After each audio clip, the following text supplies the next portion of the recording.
Forest in the 70s, but this is unique. A modern-day football miracle. They have blown their rivals away. They have blown us all away, in truth.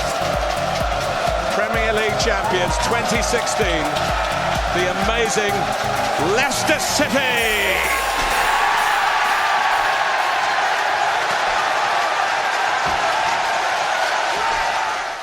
Hello and welcome to the Football Hipsters podcast special. Special indeed. Why is it special, you ask? Well, I am your host, Kris, as I always am. And the reason this podcast is a special is because something rather unique has occurred. It's gone under the radar a little bit. There hasn't been a lot reported about it. But for anyone living under a rock or maybe just visiting this planet for the first time from outer space, would know that the 2015-16 Premier League season will be remembered because it's had some quite unique new champions, and those being Leicester City. So to mark this kind of amazing achievement and frankly bizarre season, where Leicester have just blown apart record books and people's hearts and dreams, and it's just been completely amazing.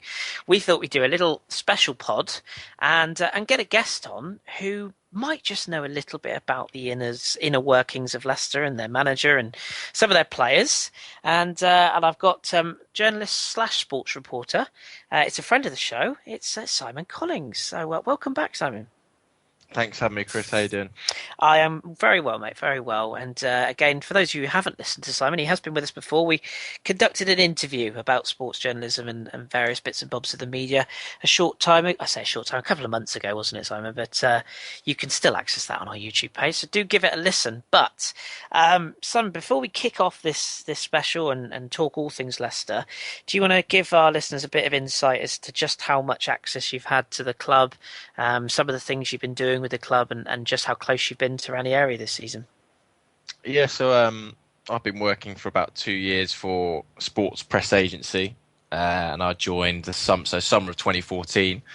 And being the bottom of the food chain in the company, I was given newly promoted Leicester City as one of the clubs I'd be covering extensively. So I was there all of last season for Nigel Pearson's reign, with the ostrich rant, Pearson being sacked and then not apparently sacked, eventually going in the summer, and then I was there obviously for the whole of Ranieri's season this year. Probably been to about 90% of his press conferences and probably about 90% of Leicester's home games this season. So seen them a lot, seen Ranieri a lot, got to know the club a bit better, been lucky enough to go and film some of the training sessions, and it's been such an interesting thing to cover, obviously, with this season going on. And more for me, it's been the first club that I've sort of properly covered working in journalism, and it's just so happened that it's worked out quite nicely that Leicester have pulled off the 5,000 to 1 story. So that's basically where I am now, and while we're sat here talking about this story. Yeah, absolutely. And what a story. And we should say as well, for those people listening in, you don't have to give away your allegiances, but just to say you're not specifically a Leicester City fan, but the story has kind of made you like a surrogate fan almost, hasn't it? You've kind of fallen in love with the club, even if it's not necessarily the first choice of who you follow as such. It's become your second love this season. No, yeah, I mean, I'm an Arsenal fan, and my dad's an Arsenal fan, and my granddad was an Arsenal fan, so I'll always support them. But when you go to a place every other week, sometimes I'm in Leicester 3 times a week, you grow an affinity to it. And more so this season because Ranieri's such a lovable person that I've got a soft spot for the club, and nice to see them win the league, and also nice to see them pit Tottenham to the league. But yeah, I'd say that Leicester's probably my second team now. So as I'm sure they are for everyone else in the country. Yeah, I think they've certainly grown some fans over this past period of time.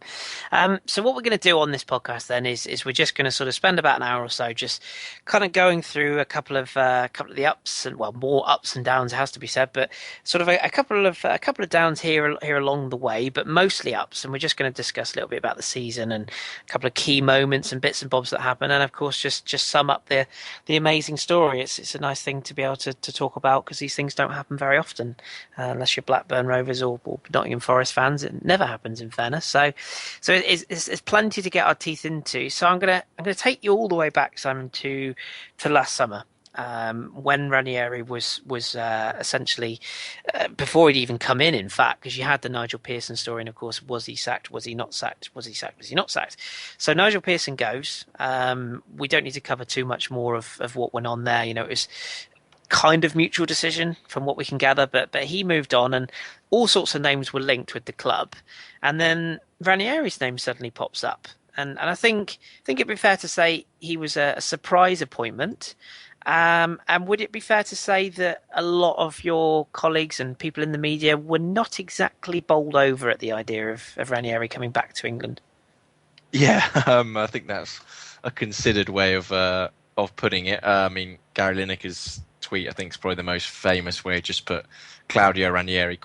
Really, which sort of summed up the mood of a lot of people, because Ranieri, had been out of the English spotlight since he left Chelsea. I mean, he'd obviously gone and worked around Europe, and people forget now, obviously, in May, the future's very bright, but that summer was quite a pivotal one for Leicester, because obviously Nigel Pearson had gone, who the players were very close to, and the fans also, to be fair, and they'd also lost Esteban Cambiasso, who is another man that the fans hold really close to their hearts. He was pivotal for them that season, and he had decided to leave. He'd gone to Greece, to Olympiacos, and the club had gone about looking for replacements. Martin O'Neill, as much as the club will say Ranieri was their first choice, they tried to get Martin O'Neill to come in.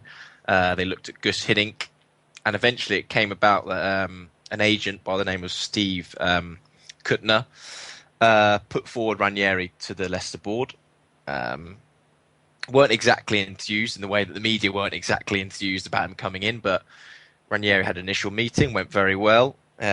Board liked him a lot, went for another meeting with the owner, and eventually they were sort of won over about Ranieri by his character, by his CV, because when you look at it, he's managed Chelsea, Juventus, Roma, Monaco, he's managed big clubs, and in the end they decided to go with him, despite obviously everything that went on with Greece.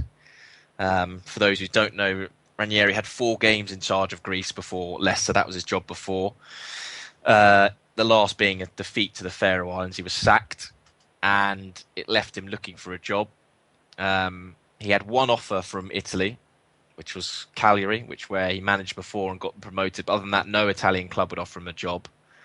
And Leicester eventually went with him. And that is unveiling, which I went to back in July. The Leicester CEO, Susan Whelan, was basically saying, look, you've got to trust us. You've got to trust us. Give this time. We believe we've got the right man. But as you say, that wasn't a view that everyone thought, including myself, to be fair. I also thought this isn't going to work, because he was so different from Nigel Pearson. Like, you couldn't get 2 different managers, to be honest with you. No, it really is polar opposites. And I should say, because I know you're all asking, did I write him off?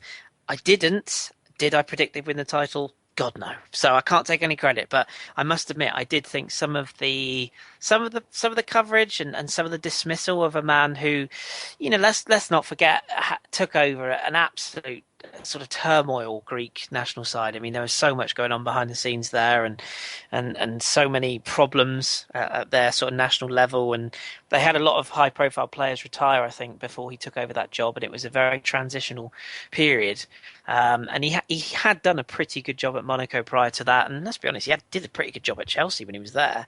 But when I heard Leicester were going for him, I was just sort of pleased, because he's such a, as you said, a likeable character. And I said, I wish I could find the tweet, because I'd love to do that whole ha ha ha, I told you so.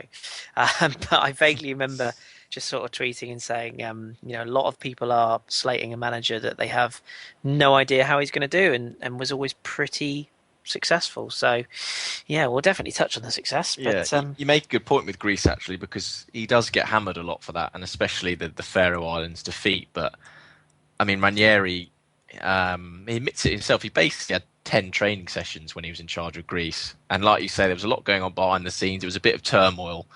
And I think he just sort of scrubs it off as being, it just didn't work. Sometimes things don't work out. And it was a blip on his CV, which is an otherwise very good CV. And I think that was one of the things that attracted Leicester to him. He's 30 years experience. And yes, he hasn't won a top title until he has now, but he got Monaco promoted, Cagliari, came very close to winning the league with Juventus, with Roma.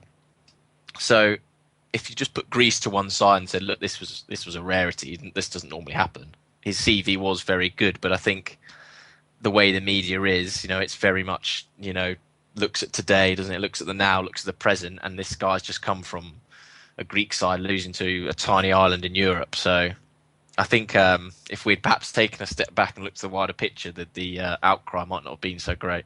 No, absolutely. And of course, we are very quick to write off and overwrite or over, what's the word? Oversell players. So there's a lot of hype around certain players that we're always very quick to say, oh, he's going to be brilliant, and it goes the wrong way. And then equally, we're very quick to write off people that actually turn out to be pretty decent. So, yes, who'd have thought? Who'd have thought? But when the appointment was made, there was obviously pre-season, as you'd expect. A couple of games: Mansfield away, 1-1 draw, a victory at Burton Albion, victory at Rotherham United, and then there came a key game which a lot of people won't remember because it was a long time ago. It was the 1st of August, 2015, and it was it's an away game at Birmingham City in a friendly. And for those of our listeners that have no idea about what happened, which I'm pretty sure will be all of them, something happened in this game that was very key to what would eventually be a success. Why don't you fill our listeners in on that? Yeah, I mean, a lot's been spoken about Ranieri and the fact that he didn't want to change too much when he came in. I think, and he was applauded for a lot of that because the players were so used to Nigel Pearson and the way they trained, doing things like a five-a-side on a Friday. These were elements that the players were used to, and Ranieri being Ranieri, said, look, I'm not going to change too much. I'm just going to watch and look and let the likes of Craig Shakespeare and Steve Walsh run the show, and I'll just come in and tinker with the odd little thing. And one of those, obviously, the formation that Leicester had when they stayed up for that incredible run under Pearson was the 3-5-2, which they switched to towards the end. So Vasilevsky, Morgan and Huth playing as a 3, and then with wing-backs and midfielders. And throughout pre-season, Ranieri had stuck with that, going, this is what works, so I'll stay with it. And in that Birmingham friendly, they were 2-0 down at half-time, and Ranieri said, look, right, we're not doing that. We're going 4-4-2. And it was quite a big moment for him, obviously, and for the squad as well, because that was what they did for the rest of the season. And Ranieri had seen it for about a month or so, had watched what had gone on and thought, no, this is the way the team needs to play. And it was a big moment, really, for Leicester. And Ranieri, even now, will talk about it as when he ditched the 3-5-2, and he would bring it back later in the season for the odd game, for the odd bit in matches, but that was the moment where he says, I decided, look, this is how we need to play, this is how the team's going to be successful. So that was probably a key moment really for the club and Ranieri after a good pre-season, and the signings, which I'm sure we'll touch on, helped that, but that was definitely probably the moment where it all started to fall into place early on. Yeah, absolutely. And as you say, not something that really has been massively reported, certainly of late. It hasn't gone back that far. But you touched on the training thing there. I do just want to highlight that very quickly because, as you said, Ranieri had a very specific way of doing things. He saw the spirit, which we can't forget how much of a job Nigel Pearson did to keep a side that were essentially written off and doomed at Christmas the previous season to stay up and avoid relegation. And Ranieri came in and he saw the team spirit and the togetherness and the bonds that the players had with the staff, etc. And he just stood and just took it all in, really. And that was kind of key as they prepared for their opening game in the Premier League. Yeah, I mean, a lot of managers, when they come in, want to, change things, and they want everything to be done their own way, and they want to implement their style. It's very much they feel if they don't do something, then they're not doing their job almost. They feel they need to change something. I've got to change something because otherwise everyone's going to go, well, why I've brought him in? Whereas Ranieri, perhaps it's with his, his age and his experience, his wisdom, so look, I don't need to change too much here. And he only in the end brought in 3 backroom staff, and then he kept the other people in there who are Nigel Pearson's men, the likes of Craig Shakespeare, Kept Kasper Schmeichel's goalkeeping coach, Steve Walsh, who's obviously the assistant and chief scout, stayed in place.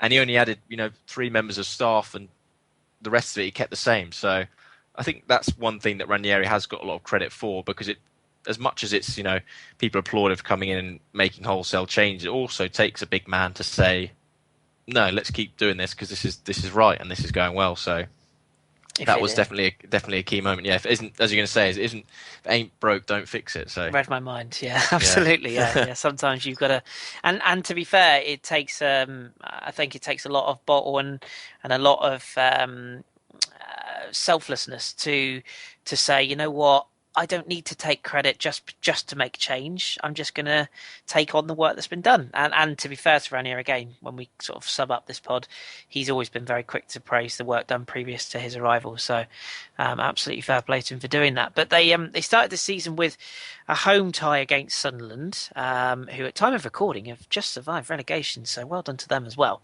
But they won 4-2. And I think it's fair to say that when they were 3 up 20 minutes in, although people are saying, "Oh, that's a pretty decent start to the season," nobody could have foreseen what was to come, of course.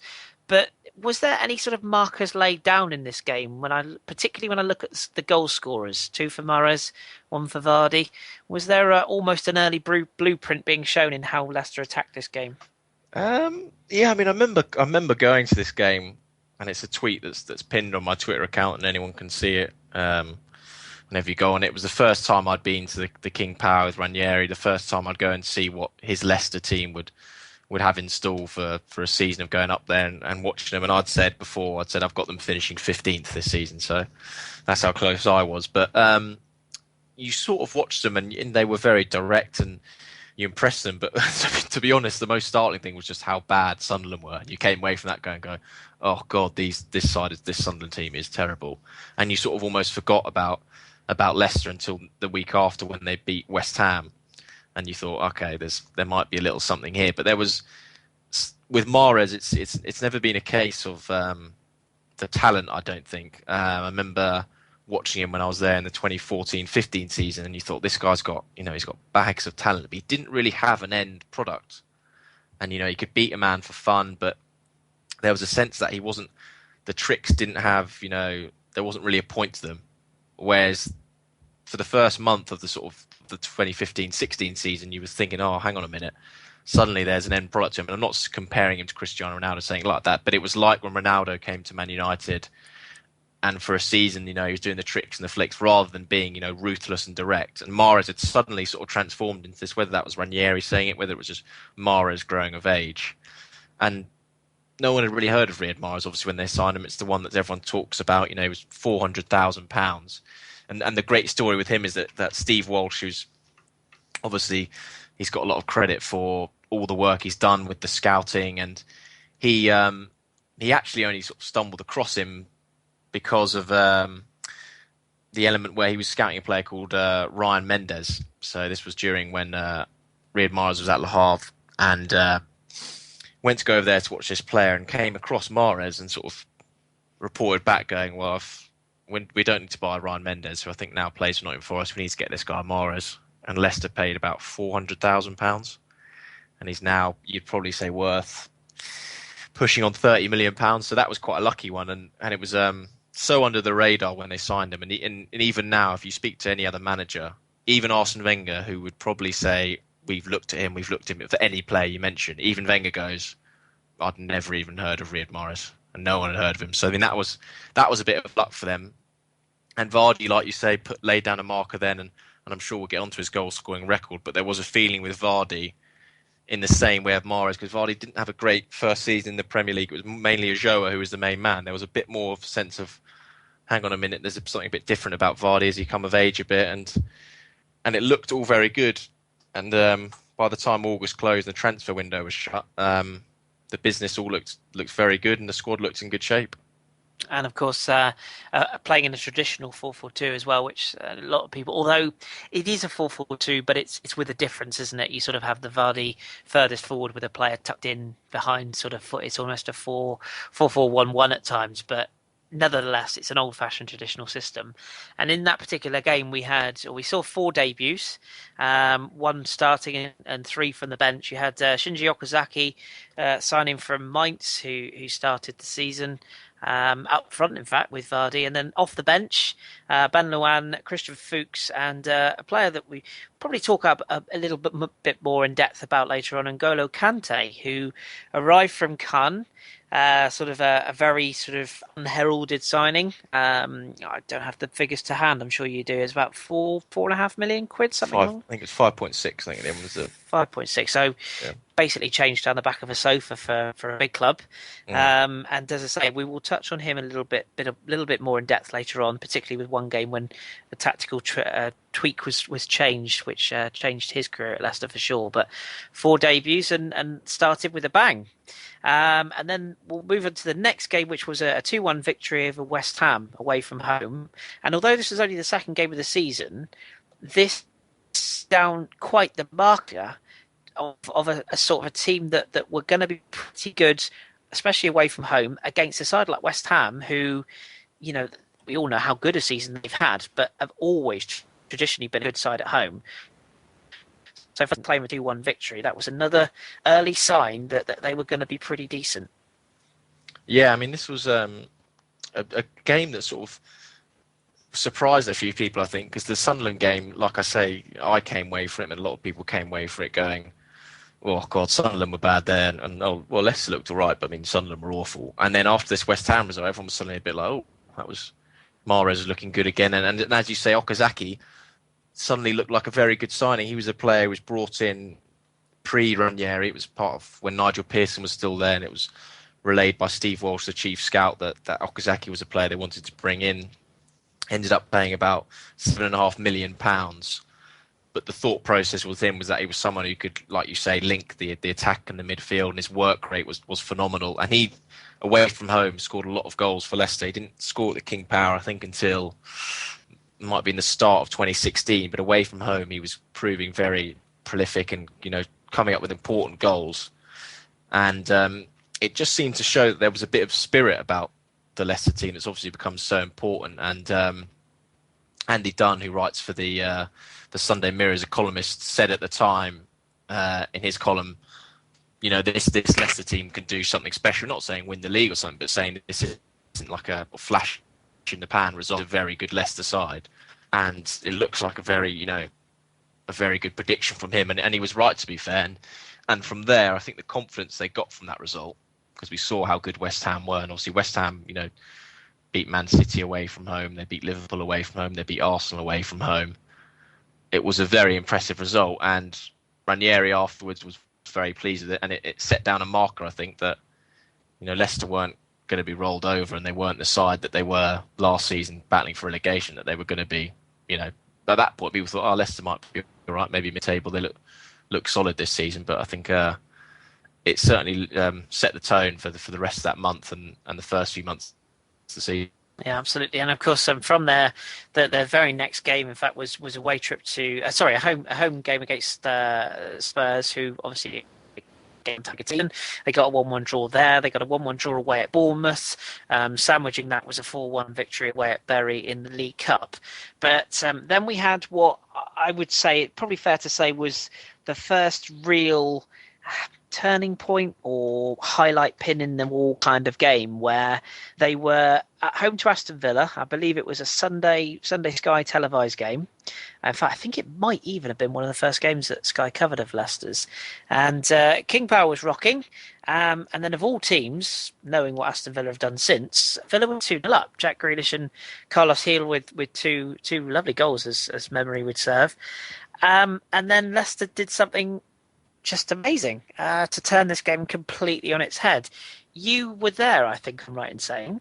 Yeah. I mean, just describe how that was and the atmosphere which came through on the TV. I mean, how on earth was it to be there to witness a comeback for them to eventually win it 3-2 with a last minute winner as well?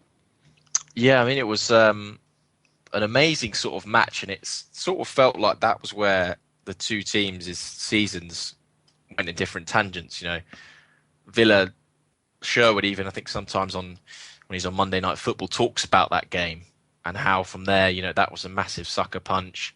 And I know doing his Sky post-match interview afterwards, perhaps not the most articulated phrase, but he said, "I ain't felt this bad ever." And he was absolutely gutted, and he came in to do the post-match press conference, and you could see, he was absolutely just devastated because they'd looked so good in that first half, and it looked like the Tim Sherwood team that you had at Spurs a bit, where there was loads of pace, loads of excitement bombing on, and they just got sucker punched by what became classic Leicester, hitting teams on the counter-attack. And the atmosphere at the King Power was something that you saw that day and became synonymous as well with the club, that there was this feeling that, we're going to get the result here. And when one went in, it was a bit like, they were sucking the ball in the net, the fans behind the goal. And when they won that game as well, I think you can, it's quite a famous clip now, but if you go on YouTube and look at security guards celebrating at the King Power, you can see him behind Ranieri, this guard going absolutely mental celebrating. And everyone was going nuts, and just, it was almost this wave of euphoria, and Ranieri as well was getting so into it. And it was a big moment, I think, that for Leicester, because, Villa, obviously we know now, are a bad team, but at that time they were still an all right side. And it gave, I think, that squad, a lot of belief. And people like Mahrez in that game, he was fantastic. And there's that bit of skill that was doing the rounds on Twitter constantly, where he did a Cruyff turn and sold about 3 Villa players on the floor.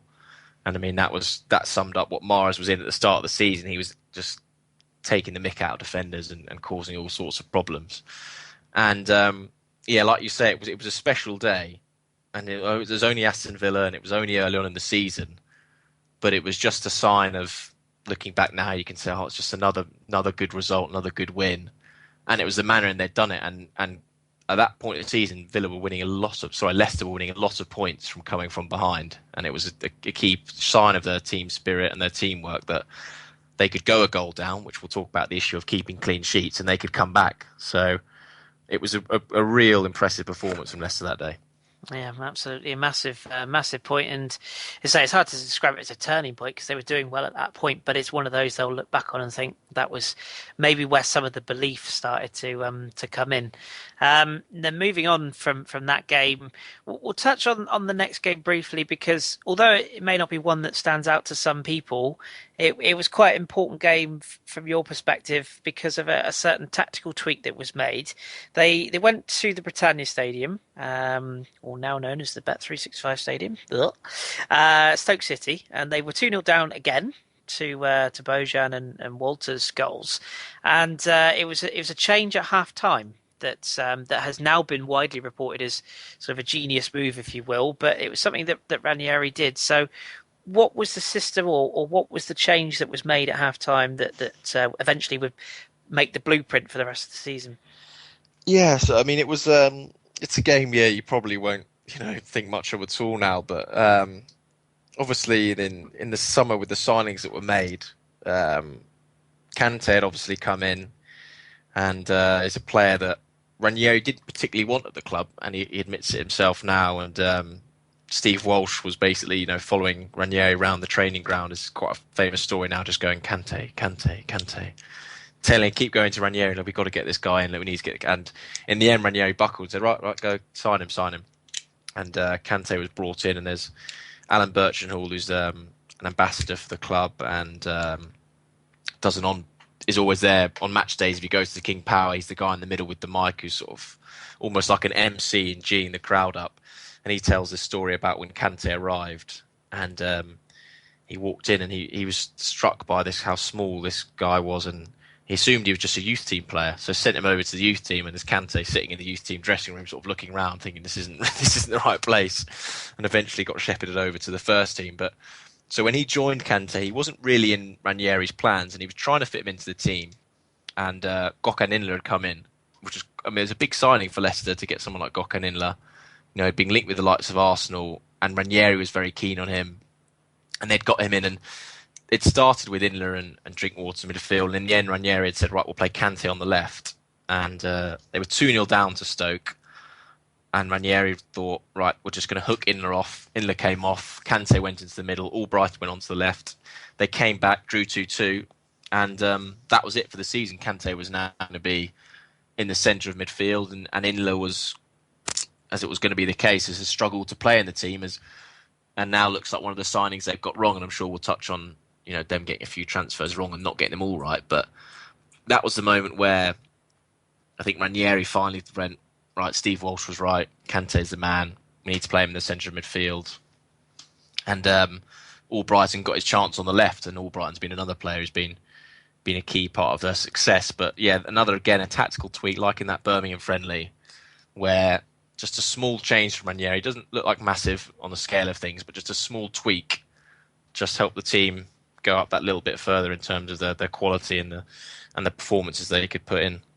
Yeah, amazing to think, really, of just sort of that, how big an influence he's had, and how he wasn't even considered to be necessarily good enough or even worthy to be in the side at the time. It's incredible to think of it. But from that game, Leicester then came through a League Cup tie in extra time over West Ham with a 2-1 victory, and then they had it was classed as their first big test. I mean, they had played at home to Spurs, and obviously Stoke away, West Ham away, and no gimmies, but their first probably big test of the season, which was yours and my club, Arsenal, rocking up into town, playing in gold jerseys for no apparent reason, but less said about that the better. And yes, it was fairly comprehensive victory for Arsenal in the end. They did fall behind, Vardy putting Leicester in front, but Arsenal running out 5-2 victors on the day. And I think it's fair to say, and quote me if I'm wrong, but I think it's fair to say most of the media at that point said, well, very good, great start to the season for Leicester. Probably proved to everyone that they're going to be good enough to stay up, but this is where the good run comes to an end, and down the table they go. Would that be fair? Yeah, I mean, it was a weird... Well, if you look through the results now, it's quite a weird one, because it's the only time Leicester have been sort of, leaky at the back and being caught off guard. And I think Ranieri said afterwards they'd almost perhaps got caught up in the good start and the whole feel-good factor being swept in low. Let's just go, cavalier like the RAF, and we'll bomb on and we'll attack these teams. And it was a moment where I think Ranieri, the Italian in him, said, look, we need to sort our defence here because we've been cut open here by Arsenal. And Arsenal did play very well. And it was one of those results where everyone thought, oh, right, maybe this is the end for Leicester. But there were still some good moments in it. Vardy's goal was very impressive. But it did highlight that if Leicester were going to stay up there, which obviously still no one thought at that point, but if they were going to maintain their progression as a team, that they needed to sort out the defence. And obviously the famous pizza story, which we'll probably come on to, where Ranieri was trying to bribe his players by saying, if you keep a clean sheet, I'll take you all out for pizza, was one of those moments. But I think Ranieri, that was a moment where he would have probably thought, okay, we're fine going forward, but if we're going to be, a team in the top half, we need to sort out the defence. And obviously by the end of the season, the defence is very, very good. But that was a bit of a wake-up call for Leicester, and probably at the right time, because still early in the season. Of course, pundits then wrote them off and stuff. But for Ranieri, it was just, take it on the chin, move on, learn from it. And he made the necessary changes as he's done throughout the story so far. Yeah, absolutely. And you've touched on it there. Let's talk about pizza. As you said, Ranieri was concerned about that result and was sort of looking at it thinking, shipping 5 goals at home is never good. And he challenged his players essentially with the sort of the pizza comment, which was a bit of a genius move, not just in the motivational factor, but it also brought together an already strong bonded group. It was sort of the first maybe leak to the press that they were a really happy, close-knit group that were really enjoying their football. And when stories like this do leak to the press, it's a lot more sort of it's a lot more fun to read than, for example, Mourinho poking someone in the eye type of story. So it got a lot of the media on his side. Would that be sort of a fair comment? Yeah, and it was a nice story in it, and a human story, because you can imagine it in any sort of workplace where a boss goes, we're all going to go out for work drinks. We've done this. You've done really well this week. Look, I'm going to go buy us all a round of drinks. We've had that sort of feel about it that someone in any job could relate to, and it got told to the media by Ranieri himself just in a press conference think it was before, maybe even before the Stoke game actually, that someone just went to Ranieri and said, obviously, look, Claudio, you've had a great start, but you still haven't had a clean sheet. Is that something that worries you? And Ranieri just came out of it and said, look, oh yeah, I'm going to take them out for pizza if we get a clean sheet. And everyone's just like, what? He's like, yeah, if we get a clean sheet, I said I'll take them for pizza, but maybe they don't want pizza because they're not getting a clean sheet. And then it took a couple of weeks and they finally got their clean sheet. I think home to Crystal Palace, they won 1-0. And then sure enough, the next week they all went out, and not only did they go for pizza, they went to the restaurant, they made the dough, they made the base, and they made all these pizzas, and they sat as a squad and ate it. And it was just a little insight into how close a knit group they were. And I think everyone from the outside just enjoyed it. And that was when people started falling in love with Ranieri and his manner around the training ground and his manner with the media. And everyone was just like, well, this is just, a nice guy. And it was bizarre because you couldn't imagine, Sir Alex Ferguson taking Manchester United players out for pizza, or Arsene Wenger or Pochettino. They just wouldn't do something like that. And it was such a breath of fresh air that all of a sudden, the spotlight starts moving a bit towards Leicester. And I'm sure we'll talk about the other stories when they were going on trips to Copenhagen as Ninja Mutant Turtles and Ranieri ringing imaginary bells and stuff. But it was the first time we got a little snapshot of just Ranieri as the character. And it was the start, I think, of the media's love with Ranieri, really. Yeah, fair comment, absolutely. And you touched on the fact they did get that clean sheet. So after the Arsenal game, they were quick to bounce back. An away win at Norwich 2-1, a 2-2 away draw at Southampton, followed by that game against Palace 1-0 at home. They then exited the League Cup to Hull City on penalties. Following back into the league, 3-2 victory at West Brom, a 2-1 victory at home to Watford, and then a 3-0 win at Newcastle. And then another test came along once again. So at this point, we're now in late November, and Leicester are still riding high, and still riding a lot higher than I think anyone really expected. So I wouldn't say anyone started to believe, but there were people that were starting to murmur and go, well, what if? Well, could this happen? And I know, and again, I will hold my hands up. I was definitely one of those that said, well, they got a difficult Christmas period, which we'll touch on in a second, but to start the period running into Christmas and December, a home game against Manchester United, who hadn't had the best of seasons, fair to say. We're still a little bit all over the shop, in fairness. But a 1-1 draw, and questions were asked after this game. Were Leicester able to do the unthinkable? And was this the first sign of once again of a crack developing? What was your sort of thoughts after witnessing this game? Because I think this is another one that you were attending at the time. Yeah, I mean, this game obviously was remembered for the Jamie Vardy record, 11 Premier League games in a row, and it was a great story. Obviously, everyone knows he was non-league. And I think 4 years ago to that day, he was scoring in a 1-1 draw for Fleetwood Town against some other non-league team. And this 4 years on, he was scoring against Man United to set the Premier League record. And they didn't go on to win the game, but I think it was a lot of the Man United players afterwards were sort of saying, look, this Leicester are actually a very good team and need to be taken seriously. Because some sides still weren't taking them seriously at that point, and that was playing into Leicester's hands because teams would bomb on and think, oh, it's only Leicester, look, we can go and we can just outplay them. And in reality, that Ranieri goes, look, we'll let them come on and we'll hit them on the counter-attack. We'll do that all day long.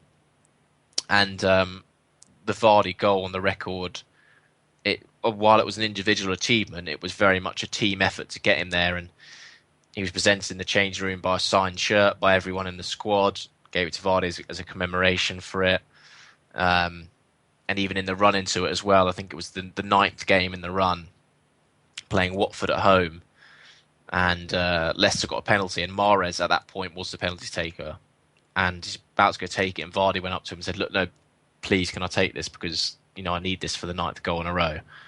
And Mahrez stopped for a minute, thought, and went, yeah, and gave him the ball. And Vardy scored the penalty, and the run continued. And it was just little moments like that which made it, a bit more special. You could see the togetherness, the team spirit. I mean, you look at something like when, let's think back to when Didier Drogba was at Chelsea, and people might remember years ago, the final day of the season, and Chelsea had to beat, I think it was Bolton, and they had a penalty, and Drogba was going for the golden boot, and Lampard's a penalty taker, and they had an argument over who should take it, and in the end Lampard took it, and Drogba throws a a tiff and toys out the pram and stuff. There was nothing of that here, and even in a game like that, Mahrez, giving the ball to Vardy, lets him score it. 2 games later, he goes and breaks the record, and it was just another little, notch on the belt, another step forward towards what they were trying to achieve, and an amazing. I mean, that just on its own is an amazing story. Someone can come from non-league and break a goal-scoring record that in a league that's had the likes of Thierry Henry, Eric Cantona, and it was obviously Van Nistelrooy's record. And to see someone, a 29-year-old guy who's come from a nowhere to do it was incredible, and he did it playing for Leicester. So yeah, it was a remarkable night. I remember. It is just amazing. Sort of, I try and think back to the commentary, which if I can, I will try and get included at the end of this podcast. Actually, which is just. You think of Martin Tyler, the Sky commentator, who's famous for some quite sort of amazing calls during his time as a commentator. You think back to the Aguero goal, for example, and the sort of some of the highlight moments he's been part of, if you will, as a broadcaster.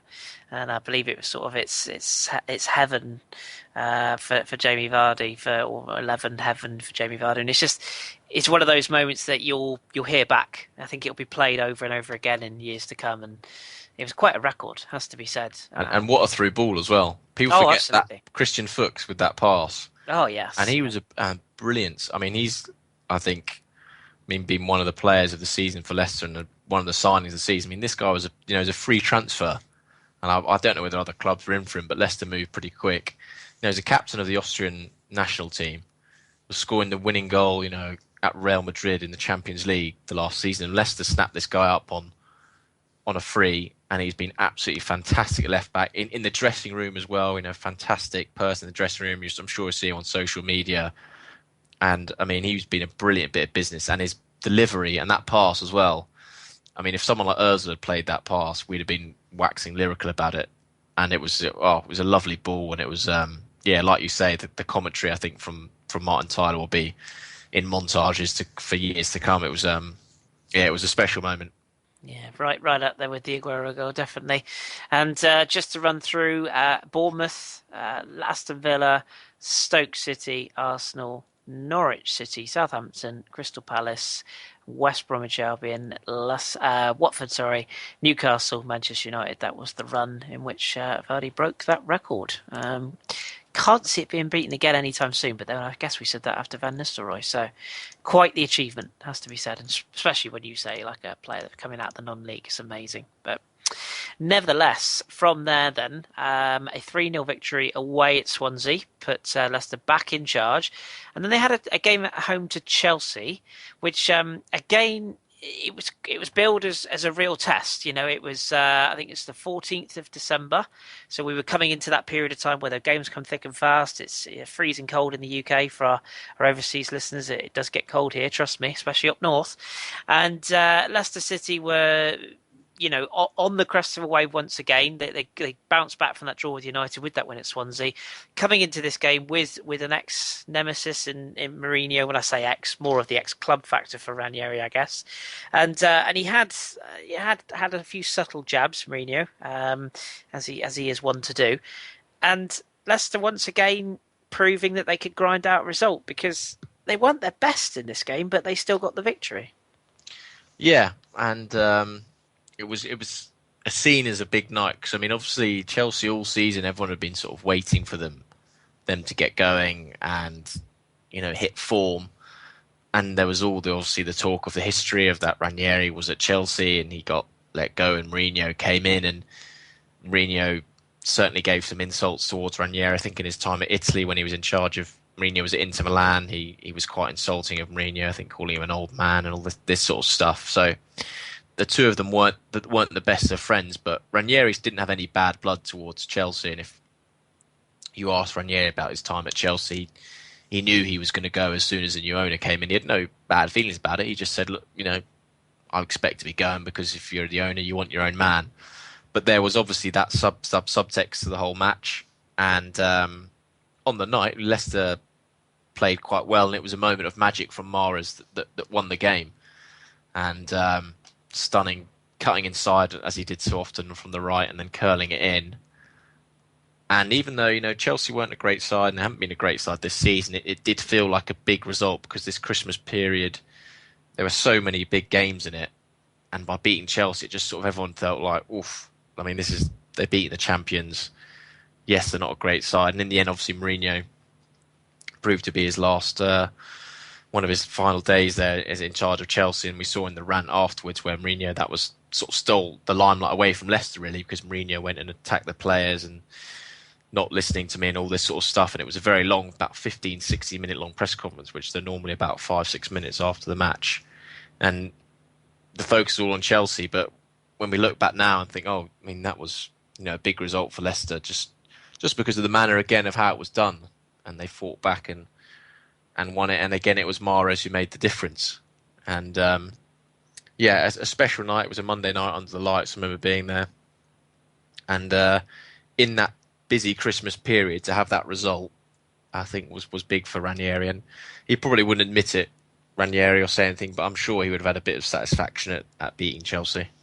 Yeah, I think so. Yeah, he can't help but think he might have raised a glass that night, and he certainly would have done a couple of days later when Leicester won again just before Christmas. So top at Christmas, as the saying goes. They won 3-2 at Everton, who, has to be said, although have been not the best this season, were on a decent run themselves at the time, and had a lot of goal options and were getting goals at that point. So it's another big win there, and they showed some grit and determination to grind out a 3-2 victory.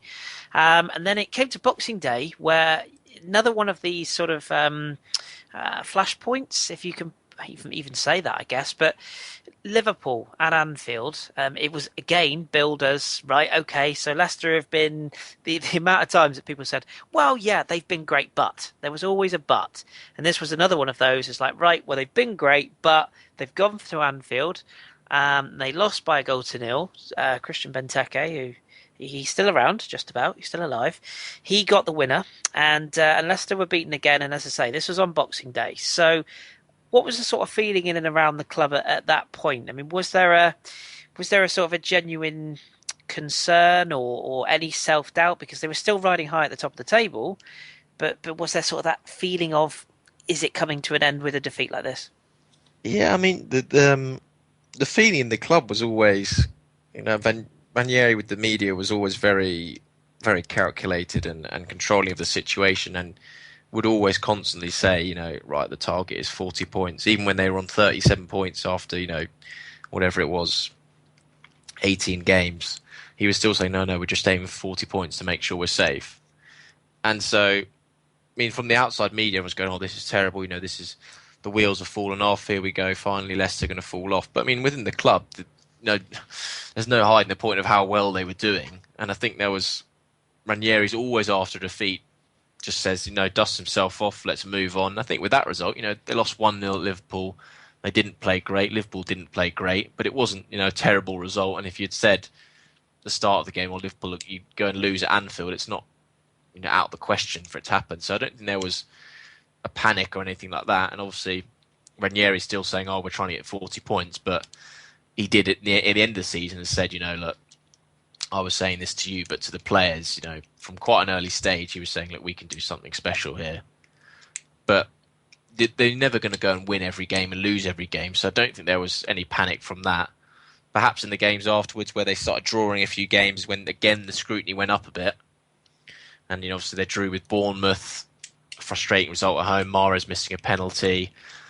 I think that's when more of the questions raised than the Liverpool game. And at the start of the year, everyone, Arsenal were top of the league and Leicester had fallen off it. But the game against Spurs, which I'm sure we'll come to next, after that break, where they went to White Hart Lane during the middle of the week and got a win, was a big moment, I think. And that was the moment when I personally said Leicester are going to win the league, when they beat Spurs at White Hart Lane. That was the moment I thought, right, this team's got it about them, because they'd come back from sticky period, they had a lot of games, and they'd shown the sort of spirit that champions do when they went to White Hart Lane that night. Absolutely, that was a key turning point. We should just say that highlight within that run, as you say, after the 1-0 defeat at Liverpool, they then had 3 games where people sort of went, and that was, as you rightly said, back-to-back 0-0s at home to City, Man City that is, and at home to Bournemouth, which was probably the more surprising of the two. And then they had a 2-2 draw. They had this sort of mini series with Tottenham. Then the 2-2 draw in the FA Cup. Of a Saturday or Sunday tea time, and then as you said, they go to White Hart Lane and get a victory in that game. Robert Huth with the winner with 7 minutes to play then, and once again people then went, oh, okay, maybe they're not here to fall away again. And then wouldn't you know it, they then went away to Aston Villa and struggled again and drew 1-1, and once again questions were again people saying, right, there we go, now they're going to fall off. But I think that personally another big turning point was the FA Cup game with Spurs. And the reason I say this is they went out 2-0. They lost 2-0. But would it be fair to say, and I don't know whether Ranieri has admitted this post or whether he sort of said anything about this during the sort of time since the title's been clinched, but would it be fair to say that he almost kind of sacrificed this game? That the lineup was changed. He didn't seem hugely bothered that the side had gone out of the FA Cup. And ultimately, it freed up the run-in to try and push for it. So do you think he, as a manager, then started to think, you know what, one of the two has got to go. We've got a real chance of the league. Let's push for that. Yeah, it was. I remember going to the game and the mood of Leicester fans and around the club was sort of like, we quite want to lose, but we don't want to get pumped 5-6-0. So we'd quite like to go out of the cup, but we'd like to go out with a bit of dignity and just, 1 or 2-0. And because everyone at that point was thinking about the league and more just thinking, we can get top 6 or top 4. That was more the thought rather than, we're going to win the league. And I think that was the premise from Ranieri, and he'd done it in all the cup competitions. He'd rotated and given other players a chance. So, I mean, I think Ranieri would have been happy if they'd won. Of course, he'd like to win, but going out of the cup meant they got a break. They already had the replay, obviously. This was a replay from the third round tie, so it's already an extra game. And I think they were quietly happy to go out of it. And as you say, it did free up their opportunity because the other teams in the title race, obviously at this point, Arsenal are still in the FA Cup. They're also still in the Champions League. Manchester City is still in the Capital One Cup. They're still in the FA Cup. They're still in the Champions League. Spurs are still in the Europa League and they're still in the FA Cup. So their number of games was greatly increased, whereas from this point on, basically meant Leicester had sort of 14 or 15 games to go, and that was it. And they could train for a whole week, prepare for that match, no midweek games, nothing to worry about, and focus solely on that. So, in a way, obviously, they'd have liked to have won and carried on, but I think probably if you'd asked any Leicester fan at that point, they'd have said, yeah, if we lose 1-2-0, nothing lost, played quite well, move on. And that is what they got in the end. And as you say, rightly, I think it did make a big difference in the running because, as we saw with Liverpool a few years ago under Brendan Rodgers, when you've just got the lead to concentrate on, you can properly coach a team, properly prepare them, and the players are fresher. So, yeah, that is a turning point that perhaps gets overlooked. Yeah, absolutely, and turning point it was, as from that game losing to Spurs, the FA Cup pass was done. That was cleared. They then went 2 games in the Premier League, 3-0 victory at home to Stoke, and they avenged that defeat at Anfield with a winner against Liverpool, smashing Vardy goal in that game, a long-distance howitzer. And then came a game at City of Manchester Stadium, which was on the 6th of February of 2016. Now, I'll hold my hands up. I didn't say it publicly because I was too... You know what social media is like. You can't say things publicly and admit you're wrong because people will lynch you. But quietly, as I watched Leicester turn up at the City of Manchester Stadium and win by 3-1, and I think it's fair to say could have won by a lot more that day, it's the first time that I honestly sat there and thought, you know what, I might be wrong. I think they can win this. And it wasn't so much the fact they won at Manchester City, but it was more how they won at Manchester City. Yeah, I mean, I remember going into this game, and I'm trying to think who Leicester had played in the build-up to it, and I think City had been a bit of a bad run. And I remember saying to a few people, being like, Leicester are going to go win at Man City this weekend, definitely. And I don't know why I didn't put a bet on, because you could have got about 4-5 to 1 there. And I was like, Leicester, honestly, they're going to go and turn Man City over this weekend, because I can just see it, the way Leicester play. It's perfectly set up. And they went there and did it. and it left my favourite tweet of the season from any club account or any Twitter account, and it was the Leicester official club Twitter account. 60 minutes in, tweeting like, "Oh, if you're just joining us, we're 3-0 up against Manchester City and Robert Hoos on a hat trick." And it just sort of summed up the madness of the season, like what is going on. And they just absolutely, sucker punched Man City, and they'd done it. Still, no one had learned at this point. No one had learned. Look, you can't go and leave yourself open to counter-attack because they'll hit you. And that Mahrez goal was, a fantastic goal with his wrong foot. And that, I think, was the game when everyone started thinking, right, okay, we need to take them seriously now. This is, these are proper title contenders.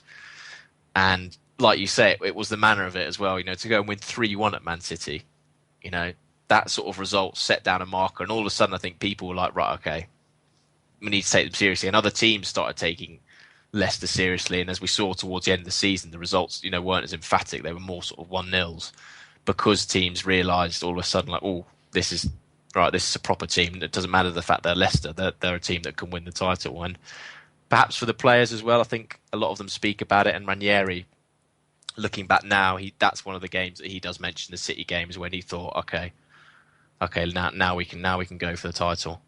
Yeah, what a performance, I have to say. And as you say, that tweet was superb.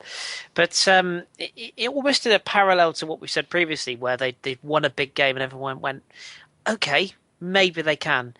They went and did sort of the unthinkable the next game, and turned up at Arsenal on Valentine's Day at the Emirates Stadium, and lost to a last-minute goal from Danny Welbeck. And fair to say that game saw maybe a different side to Leicester. Vardy sort of with a bit of a controversial penalty to put them in front, but they lost from being in front in the game. Obviously, a last-minute winner it felt pivotal. The celebrations from Arsenal, and of course having Danny Simpson sent off didn't help their cause. And in a game that Leicester were probably the better side until that sending off, in fairness. But that late goal, the Emirates crowd, I think us as Arsenal fans, I think we all believed we can do this now. We can overhaul Leicester, and this could be the nail in the coffin for Leicester's title challenge. Do you think that in a weird way that defeat only galvanised them to go again? Yeah, as an Arsenal fan, I thought, oh, well, this is it. And I think a lot of the media thought, right, this is it for Arsenal. And I was listening to it on the radio, and I can remember hearing it in Welbeck scoring and beeping my car horn and going nuts and being like, oh, fantastic. And it felt like, for Arsenal, it felt like a huge moment. And for Leicester, everyone thought, oh, that is going to absolutely kill them, because 1-1 at Arsenal would have been a very good result. And obviously we had the break. Leicester had a break coming up as well then. Didn't have a match because I think it was the FA Cup the week after. So they didn't have a game. And Ranieri just, as he'd done the whole season, said, right, put it to bed, defeat's gone. And he actually gave the players a week off. Go have a week off. A lot of them went over to Dubai. I think Danny Drinkwater went over there, Jamie Vardy. The club kept them on these GPS tracker things which they have, which sort of monitors heart rate, what you're up to. But they had that break, and Vardy speaking now, he's done some media this week, launching his new academy, saying that it was a stroke of genius, that it just, Leicester players got away from it for a week, rested up, and they came back, fresh, ready to go again. They'd put that to one bed, and they came back ready to go again. And instead of actually, if they'd perhaps played on the Wednesday, a game 3 days later and been thrown back into it, you never know, they might have lost again on the bounce. But that little break, they got away from football, they rested up, they took stock and thought, oh, look, we're still top of the league. We're still ahead of the clubs. It's still in our hands. Rather than suddenly panicking, I think that was actually from Ranieri a very, very good move, and what's proved to be, a stroke of genius, that from that defeat, which everyone thought, this is it, the wheels are off again, like Liverpool back at Anfield in December, here we go. In reality, it was a moment where they just took stock, calmed down, and they came back, and I think their next game was Norwich with the 1-0 win, which was also a pivotal game. Absolutely, yeah, you've mentioned that. It's a very crucial game because they grabbed a last-minute winner from Leo Ajot, and it was one of those games where I remember watching, actually, and you just sort of thought, like, they just couldn't break through. Obviously, Norwich were embroiled in a relegation fight at the time, and you just felt, no, that they're not going to get it. And then big Leo Ajot, who I have to say we should give credit. I mean, he's not played a huge amount of games, but he's been very key in a weird kind of way, just coming in and doing that job when needed. And he got that winner in the 89th minute, and that did prove pretty vital. The following week, the West Brom game, again, it was, I think it's a midweek game, wasn't it? It was, yeah, Tuesday the first of March, and again, was this a sign that pressure was still on them because they came from a goal down, and they got 2-1 in front. You thought, yep, normal process resumed, and then Craig Gardner popped up to equalise, and it ended 2-2. Just before the run of successive 1-0 results, which we'll touch on in a second. Do you think something was said after this game where Ranieri just went in and said, right, the next couple of games, we've got to tighten this up. We've just got to grind out results if we're going to have a real title push? Yeah, I mean that was it's an odd game, that one, because West Brom as they've done it a lot this season to teams where they get these sort of odd results where they can turn up and they can hurt you. I mean, they obviously beat Arsenal 2-1 at the Hawthorns early on in the season. They had this result against Leicester. They obviously damaged Spurs' title bid right at the end of the season. And I think it was just a case of, in the end, a 2-2 draw was a good result because I think Arsenal lost to Swansea that week, and Spurs also played. Trying to think back, Spurs also dropped points and City dropped points. So in the end, and because obviously Leicester were playing, I think, on the Tuesday night, and these all teams were playing on the Wednesday. And at the time, I was like, "Oh God, it's a terrible point." And in reality, after the Wednesday, it was like, "Oh, actually, we've just gained a point." That because if they'd beaten West Brom, they'd have gone 5 points clear, and it was like, "Oh God, they've blown the chance." But in reality, it was an okay result. And like you say, again, it was perhaps just a mini wake-up call where they can think, "Oh, look, we know we can't be conceding 2 goals to West Brom because now teams, like they saw against Norwich, have cottoned on to the fact that they can't just come and attack us. They're going to sit back. It's going to be hard to break down. So let's make sure that we only need to score once. We don't need to go and stick 2 goals, 3 goals past the team to beat them. We can get 1 and we know we won't concede."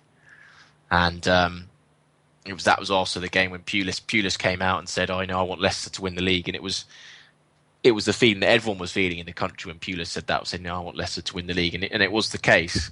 And from then on, they did really tighten up at the back, and it was almost the way Chelsea did the year before, where it was just, look, we're going to grind our way over the line.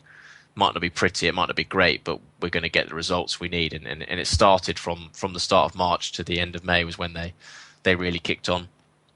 Yeah, absolutely. And that game where they drew West Brom, as you rightly say, Arsenal lost at home to Swansea, and West Ham beat Spurs 1-0 that evening. So, or the next evening, I should say. So, as you say, it was kind of a point gained, if anything. And then they went on this run of 1-0 victories, 4 in succession away at Watford by goal to nil. Mahrez again, the winner there. Okazaki got the overhead kick winner against Newcastle in a game what was a really tight, close fought affair, Newcastle needing points. Mahrez was again the match winner at Crystal Palace. And then a home victory over Southampton with a Wes Morgan goal, which again proved critical. And then we really are into the run-in now. The next game was away at Sunderland, 10th of April. So not that long to go in the title run-in. And this was seen as another real test for Leicester. Not in the fact that Sunderland were on a great run, because far from it, they were fighting for their lives. But in a weird way, that was what made this such a tough-looking task. It was an Allardyce team. It was away from home against the Sunderland side, much needing of points. It was a tight game. And then Jamie Vardy got the all-important breakthrough goal on the 66, wrapped it up sort of with a late second. But it had the feel, this game, didn't it, of, yeah, this is going to be vital. When these points are added up, these 3 points are going to be huge. Yeah, like you say, it felt like a big game. And like you say, Sunderland, not one of the best teams in the league. They're probably going to finish 17th. But it was just the way that they got the result and the performance. And the Stadium of Light is a difficult place to go, and the Sam Allardyce teams are difficult to play against. But it was those Vardy goals, the fact he scored twice, and it was classic Leicester playing on the counter-attack and getting those goals. And the way they celebrated afterwards, you thought, that was a big result. And Ranieri, of course, it's quite famous now, but he had what looked like a tear in his eye, and it was just, I think that's when it hit him, what they were doing and the effect he was having on people. He said he looked over to the away end and he could see all the fans there, and all these people had journeyed up from Leicester, because I think it was an early Sunday kickoff, 1:30, and he just was falling in love with this story and everything that was going on. And I think that was when probably the whole squad thought, look, right, we're so close now. Now we do the final push, and Ranieri probably had to just, check himself a bit there and be like, no, we haven't done anything yet. There's no point crying and getting emotional about it. We need to focus, keep going. But that was, like you say, just a big result against a team that you can easily slip up against. Sunderland. They're a good side who can beat anyone on their day. So certainly when they're playing like Sam Allardyce has them, makes them difficult to beat, difficult to break down. And Leicester came through it, and from that point onwards, it felt like with the games they had left, Swansea at home, West Ham at home, you thought this is going to be it. This is the result that'll send them on their way. Yeah, absolutely. And the West Ham game obviously was up next, and that ended in a 2-2 draw. It was a really crazy game. I mean, a goal up from Vardy earlier on, and late Carroll penalty followed by an even later Cresswell, what seemingly was a winner, and then up popped that man again, Leonardo Ulloa, after Vardy had been, of course, sent off for second bookable offence for a dive, which I must confess at the time I felt was the right call. Lots of controversy in this game. Referee was called into question, etc. And obviously we've sort of been through, a lot of people have been through this game, so there's not too much to touch on, but again, it felt like a serious sort of test to their mettle. And although Swansea at home up next looked like a gimme, they didn't just do Swansea. They took them to pieces, 4-0. And then with just 3 games to go, you felt then the Manchester United away game was suddenly winnable. But that Swansea performance was, I mean, that really was sort of the side saying we're going to be champions. Yeah. And more so because obviously they went 1-0 up, Mahrez scoring very early on, and you could have seen them going, right, 1-0, bam, shut up, Sot will take it. But they went and, they killed Swansea. They absolutely went for them. And Ulloa scored twice. The man coming into the team and doing that well. Obviously, Jamie Vardy wasn't playing, and Ulloa comes in, and he scores twice, and everyone's like, oh, well, who needs Jamie Vardy? That sort of, and it was just classically how Leicester could have gone for, and they'd also made a change. And Mark Albrighton doesn't start the match. Ranieri wants to go with Jeff Schlupp, who'd been very good in the game before against West Ham. Albrighton comes off the bench and scores, and it just felt like everything that Ranieri was doing was coming off. And everyone's, looking back now, hammered Swansea, saying they were terrible and they were awful, but it was going there to play Leicester at the King Power at that point, where it was, everyone there was like, we're going to do this, we're going to win the league. And they just basically, just washed over them, just this sort of wave of attack. It was like watching the old Man United under Fergie, where it was so direct and just bombarding them. And Swansea just couldn't do anything about it. They were just overrun. And when that win went in, I think that was when all the Leicester fans thought, right, that's it. That's surely it done now. And then, as you say, it was Old Trafford next, where it would have been the perfect place to win it. But made to wait a little longer as it was in the end. Yeah, absolutely. And of course, the game at Old Trafford, I mean, as you say, because of other results elsewhere with Spurs, they had the opportunity to win it. Spurs dropping points at home to West Brom, and they had the opportunity to go and win it. And it ended in a 1-1 draw. If you look at the situation, sort of taking aside of sort of the opportunity to win it there, do you think in their heads they all kind of thought, be nice to win it at home, or maybe even, well, we can win it at home, so a draw away at United is not a bad result, particularly given the fact they were down early, and of course had the nerves a little bit, it's fair to say, until they sort of got the equaliser and then settled down a bit. But for that first 10-20 minutes, they had a lot of nerves about them that day. Yeah, I mean, I thought they looked nervous. That was the first time I'd seen them play and thought, they do look nervous here. And obviously United went ahead. And when that Morgan goal went in, obviously when Martial scored, you could see Ranieri sort of geeing everyone up, like, come on, go again, go again. And when the Morgan equaliser went in, I mean, it wasn't great defending. I mean, Rojo was pretty awful there. But when that went in, they just settled Leicester. And for the rest of the game, they played well and they were worthy of a point, I think. And I think if you'd offered them a point at the start of the game, also it would have been great to win it there. But I think Ranieri and the players probably would have taken a point at Old Trafford against a Man United side who had a lot to play for, obviously with the Champions League still in their sights. And for me, ahead of that weekend, I'd said I don't think they'll beat Man United, but I think that Chelsea will definitely beat Spurs.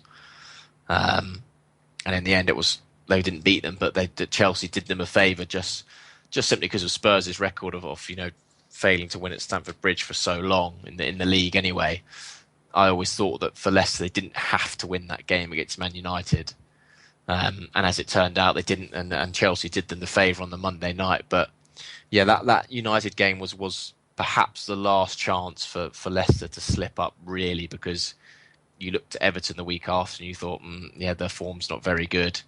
And Chelsea on the last day, again, Chelsea with nothing to play for, you thought, well, Leicester could go there and get something as well. So that United game really felt like the last chance they could slip up. And after a nervy 10 minutes, they got back in it. And all credit to them that they got a result that was, in the end, good enough to take them to the title. Yeah, as you rightly say, the fact that they won it, I don't think they'll have cared at all. The fact that they sort of didn't win it themselves, it was won for them. But as you rightly say, the Chelsea game, Chelsea drawing with Spurs, and all that went with it. Lots been documented about what went on. Lots did go on, but they got it. They won the championship. The trophy was secured, and then just almost as if to sort of confirm their superiority and dominance of particularly the second half of the season, they didn't just go and have a title celebration. They went and totally demolished Everton, and then allowed for the celebration that was huge. I mean, it was just so many people tuned in, and it did genuinely feel like quite a heartwarming moment seeing Ranieri and whatnot. Rather than sort of talking about the game as itself, do you just want to sort of describe to the listeners how it felt for you being there in person, listening to the opera singing, Bocelli, I believe, wasn't it? The sort of the whole performance, pre-game, post-game, seeing Ranieri's face, and just sort of describe how it felt for you, having covered this team, witness that final concluding day, if you like, of lifting the trophy. Yeah, I mean, it was an amazing day, and a day I'll never forget. And it's, I think it's the greatest sporting event I've ever covered. That day was just, it was amazing, and I wrote a piece on it, which you'll be able to find if you just scroll through some of my tweets. I wrote a piece on the whole day and everything around it, and it was amazing. I mean, I got there about sort of 2:00 in the afternoon, went into the city centre, and even there, the atmosphere was just the bars spilling out onto the street. You had people had flown over from Italy, had some Roma ultras going mental in the town centre, setting off flares, waving Italian flags, and then eventually made my way down towards the King Power, and they'd set up a giant fun fair full of rides, kids, screaming, having an amazing time. The club had laid on free beers for fans, and there must have been outside the ground, I mean, thousands of people, just all in a big throng outside, all just, jumping around, cheering, celebrating. There were Japanese people, there were Italian people, people from Leicester. There was a man I spoke to who had come over from Australia, from Melbourne. He didn't even have a ticket, and he'd just come over because he's a Leicester fan, and he wanted to be there outside the ground. They had a gospel choir there singing, Italian fans, more Italian fans there waving flags, singing songs about Ranieri, singing songs about Juventus, Roma, all sorts. And it was incredible. It was just, I've never been anywhere like that. And that sort of just swept on as all the fans filtered into the stadium, and Botticelli performed before kick-off. And that was, amazing as well. Seeing Ranieri walk him out, standing by his side, and Ranieri just sort of raised his hand to the crowd, like an emperor, and just everyone went silent and Balotelli sang. And it was such a surreal moment, just sort of sat there almost pinching yourself thinking, God, if 12 months ago you had said, Leicester are going to win the league, and everyone would be like, no, shut up. And no, they're going to win the league, and then Balotelli's going to sing on the final day with Ranieri there, and then they're going to lift the trophy. You'd be like, yeah, shut up, you're crazy. And it was just, this was happening, and I think no one could believe it. And it was the most bizarre sort of title celebration, and it was like, all right, we've got a game of football now, and it was amazing. I mean, I think it was a great title. I mean, it's probably the best title party I've ever seen. Everything about it, and then after the game, obviously, Ranieri came onto the pitch and the fireworks and confetti and all sorts going on. And I sort of stayed there to watch it, and as everyone else. And as we were up there, Roberto Martinez was doing his press conference downstairs in front of about 2 people, which everyone missed it. So which was quite interesting. Luckily, one person was there to get some quotes. But that was just a sign of everyone was like, I'm not missing this. I can't miss this. And certainly for me and a couple of colleagues of mine and friends of mine, we've been there for sort of 2-3 years, and we were like, there's no way I'm missing this. I'm not going to go downstairs. I'm going to watch this and see the moment. And there was grown men there crying in floods of tears, and it was just a special day. And it was one of those where you sort of thought like, oh, this is why we love football.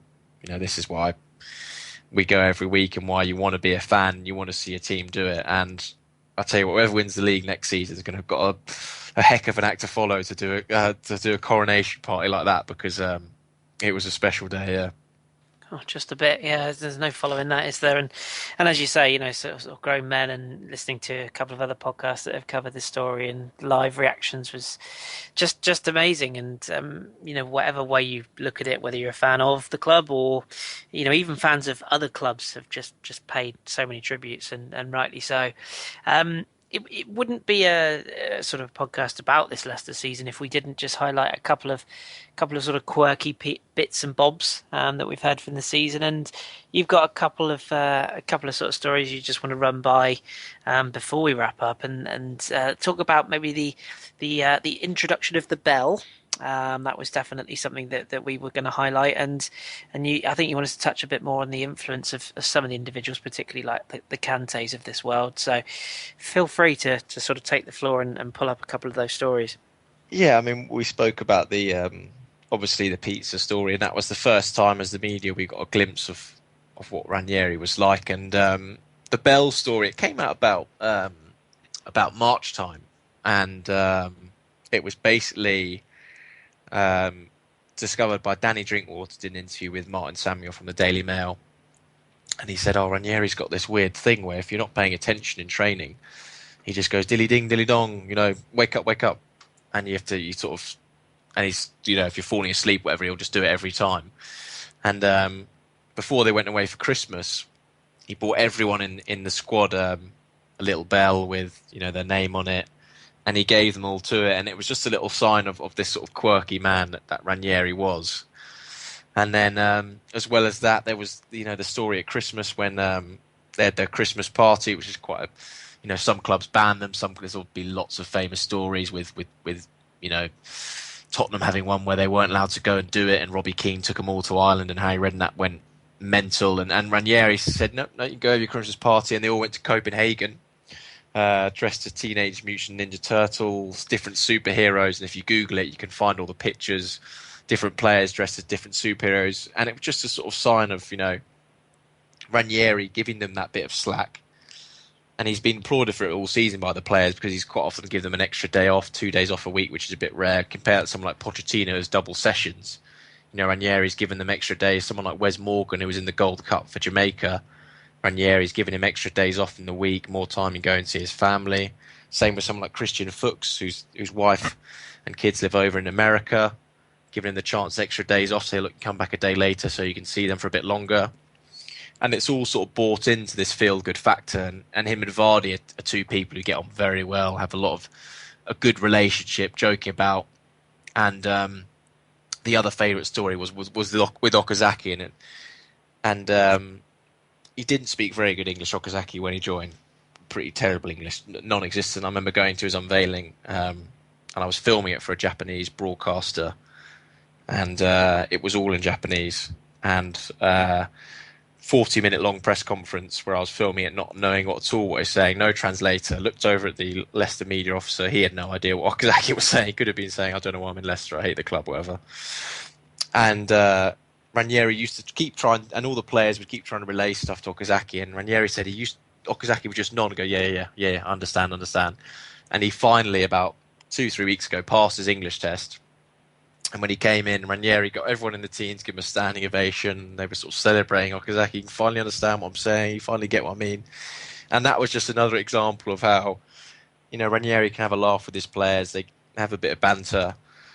And it sort of summed up, I think, for me, that story of the club and the spirit. There's no big egos, nothing like that. They're all in it together, and they can have a laugh. And it was, great to hear little stuff like that. And you don't get it at other clubs. And I think that's why everyone's sort of fallen in love with Ranieri, because we've had this opportunity where we can actually see what these are normal human beings. They're just humans like everyone else. Just because they're footballers and earn a lot of money doesn't mean they don't have the same jokes as us or the same sort of quirky lifestyles. And those are just a few of the stories that caught my eye over the season.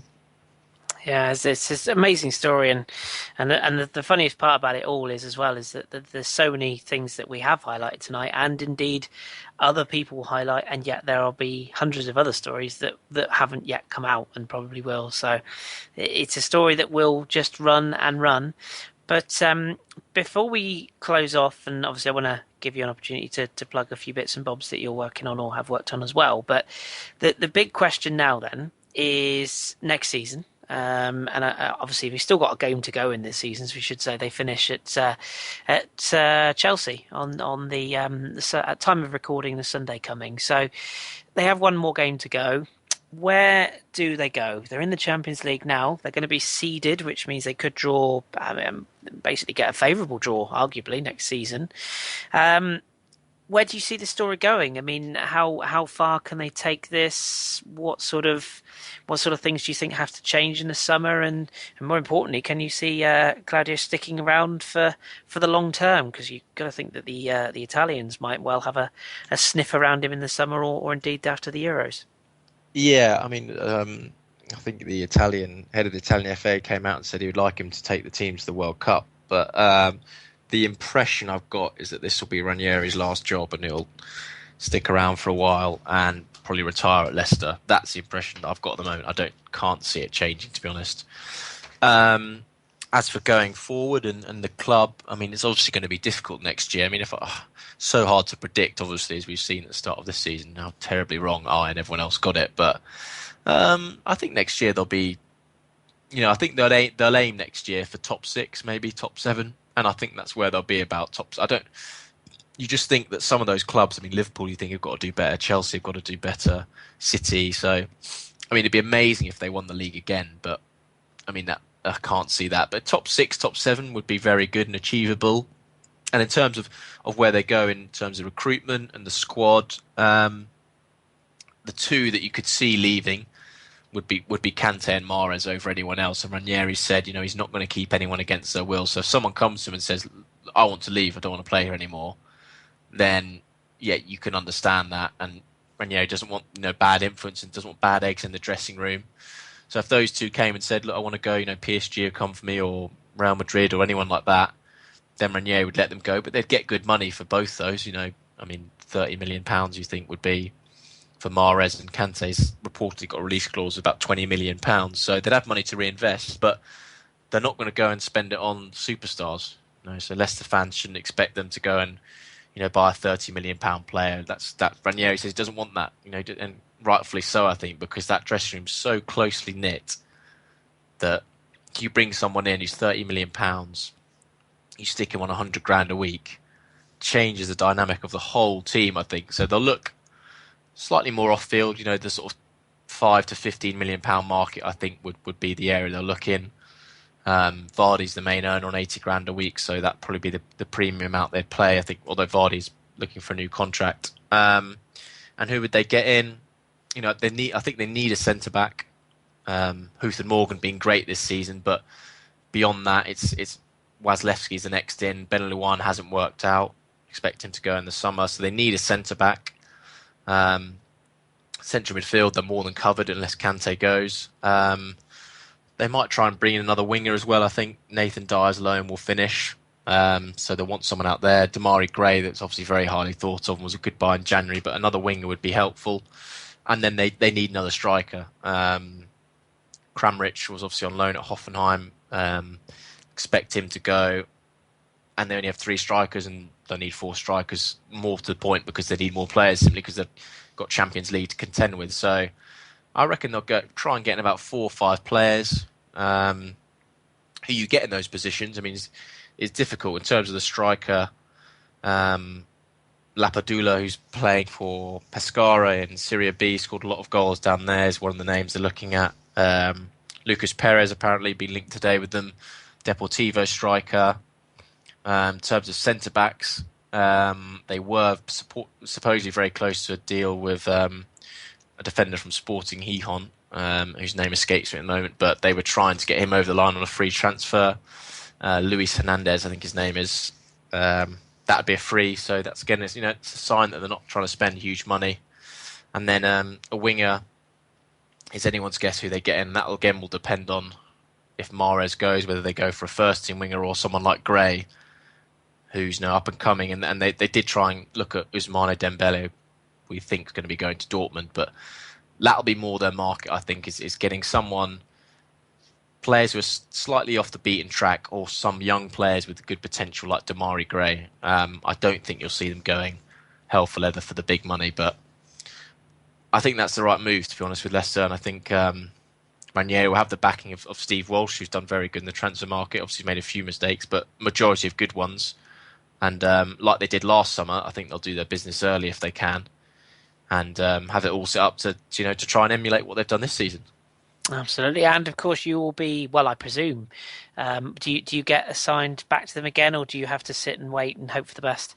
I should be assigned back to them unless my boss suddenly decides that he'd quite like to cover Leicester. But no, I should be back there, and certainly for the Champions League and everything that comes with it, which will be amazing. I think that'll be a strange night when they're in the Champions League, and as you say, top seeds. So they won't get the likes of Bayern Munich, they won't get PSG, they won't get Barcelona, they won't get whoever wins the Champions League. So they could have a nice group, and I think they are set up to do well in Europe. Personally, I think with the style they play, I know people draw similarities with Atletico. They're not quite as defensive minded as that, but I think they've got a team that could do well in Europe.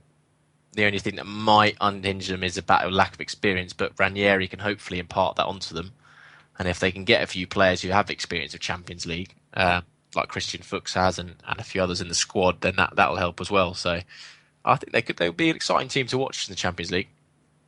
It's going to be a very interesting journey just to see, and the likes of someone like the likes of a Bayern Munich or a Barcelona whacking up at the King Power could be quite the spectacle. And I think we saw sort of glimpses of a size club like a Genk, for example, this season in the Champions League, or a team like who's it from the I can't remember who it was. I think it was Bati Borisov or someone of that size club. It's always amazing when you see a team like that in the Champions League for the first time. But I can't think of any stadium like the King Power that's making a Champions League debut that's going to be.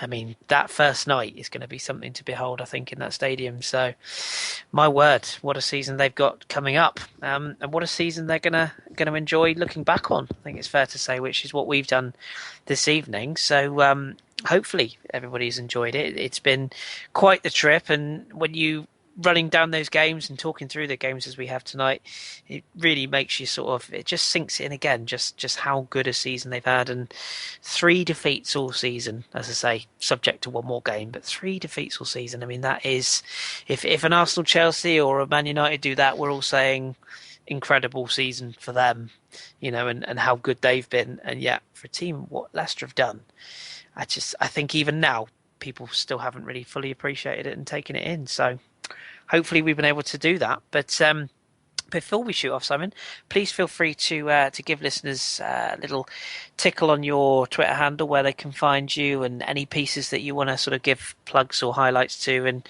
any of the other mediums that you write on or broadcast with. Feel free to give them a plug. Yeah, so my Twitter is at @SR_Collings, COLLINGS. So mainly, as you know, I'm obviously an Arsenal fan. I blog a bit about them for the Bergie blogs, which is part of the Bergkamp Wonderland podcast. So you can read some stuff on that, and then do various newspaper articles for sort of national newspapers, covering all manner of clubs. And with Leicester, at most of the press conferences, so try and give some updates via Twitter with that. Normally a lot of video updates, so filming press conferences, moments like when Ranieri was covered in champagne by Christian Fuchs, and match reports and things. So yeah, follow me on Twitter if you're interested in that sort of thing, and hopefully it'll be as exciting a season to follow as this season was.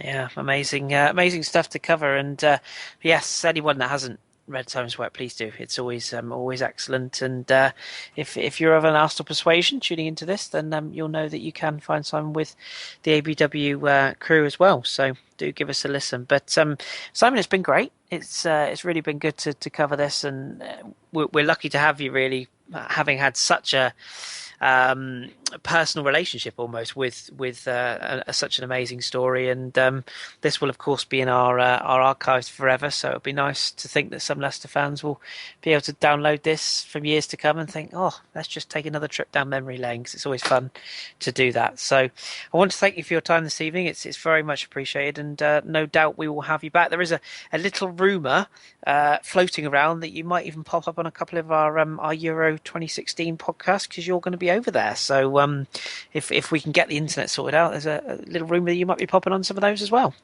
Yeah, hopefully that would definitely be good. Should be a good summer of football anyway. Absolutely, yes. And I have to ask you. I know this will date this podcast, of course, but do you think there's a team that stands out for you that could win the Euros? To win the Euros, if I was going to go down to the bookies and put a tenner on it, I'd probably take a tenner to the bookies, and I'd stick a fiver on France and a fiver on Belgium, I think. Interesting. There you go. So 12th of May 2016, write the date down, and when either of those two don't win it, give Simon some stick. And when they do win it, then equally give them some credit. Who knows? I'm with you on France, but we all know why. Right. Okay. Well, that's it from us. Thank you very much for tuning into this Football Hipsters podcast Leicester special. All the relevant links will be on our YouTube page. So if you don't already, give us a follow at the FH podcast. If you are tuning in for the very first time, maybe you're a Leicester fan just tuning in out of curiosity, please do join us. We put out on average 2 podcasts every week. One covers the European action on a Monday or Tuesday. It usually is released. We record on a Monday, and we also record a Sunday show, which is the English Breakfast, where we highlight all the weekend's English games. But of course, the season is coming to an end, so we shall be back for the Euros. Please do tune into our specials. Have a listen back to our old reviews. Do listen to Simon's old review as well, because it's still very much on point of what we do in what he does in the media. So give it a listen. Thank you very much for tuning in. We appreciate it, and we will speak to you very soon. So keep your glasses trendy and indeed your beard strong, and we'll speak to you soon.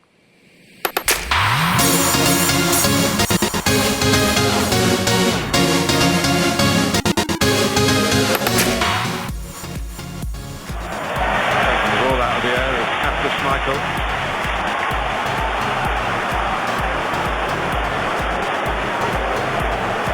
This is the left back, Fuchs. The ball in behind Damian Bane!